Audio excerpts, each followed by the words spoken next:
A place to nest.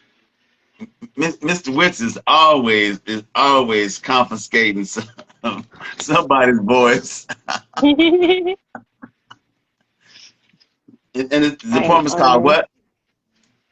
A place to nest. Okay.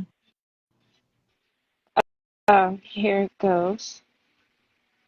I never completely understood the concept of what it meant to be lovebirds and how we see ourselves in nature, yet not as humans.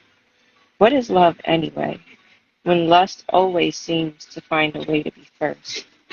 And usually, we don't ever be able to carve forever in our flesh and mean it.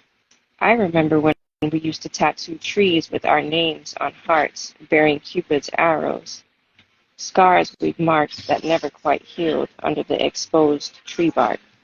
Something about wounding a tree had us thinking we'd stand the test of time. Our flying kept to imagination the way we saw ourselves soaring together. But it's not only the rays of the sun that's been known to clip a wing. I guess that's why they reference love as an uncontrollable falling. It could just be the youth in us that made us believe. But back then, I wasn't sure of what caption onto the trees.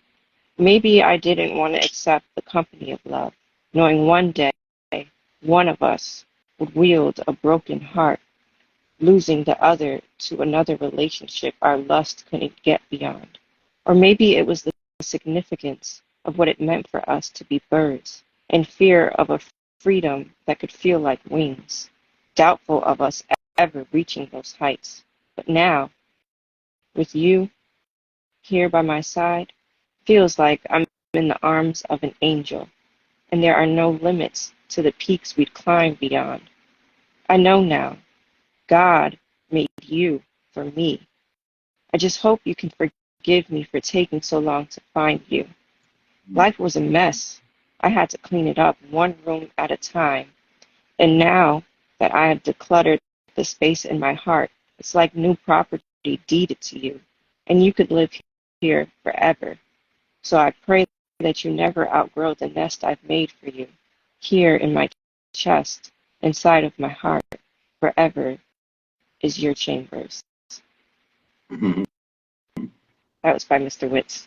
That was so gorgeous. No, I'm saying that you did a good job with Witt's Oh, you poem. think so? Yeah, you Oh, did. thank you. I hope I did it justice because I was like, oh man, this is such a beautiful poem. No, you did a good job with, and I'm saying there were just lines in there that captivated me because it says, "I never understood what it's like, you know, why we consider ourselves lovebirds. I never understood what it was like to nest." And I'm like, just to suppose human beings in that position to know that sometimes birds fall out of their nest and they not able to fly.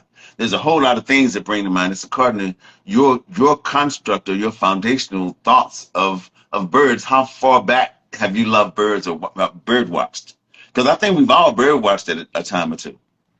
Oh But yeah, I love think, bird watching. yeah, I think that poem encapsulate everything about bird watching, about freedom being wings that we're afraid with fear of flying away, and just it's nice. Wits always has some intrinsically drawn ideas from one idea and just builds it up, and you say, well, I didn't see this like this for I heard Wit's poem.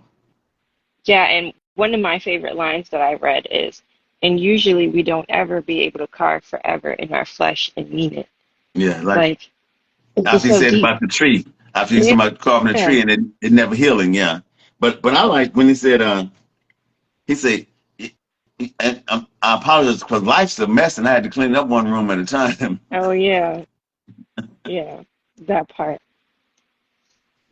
And then they reference, I guess that's why they reference love as an uncontrollable falling. Yeah, his imagery was really stunning in this poem. But you did do it justice. Okay, now give me one of yours.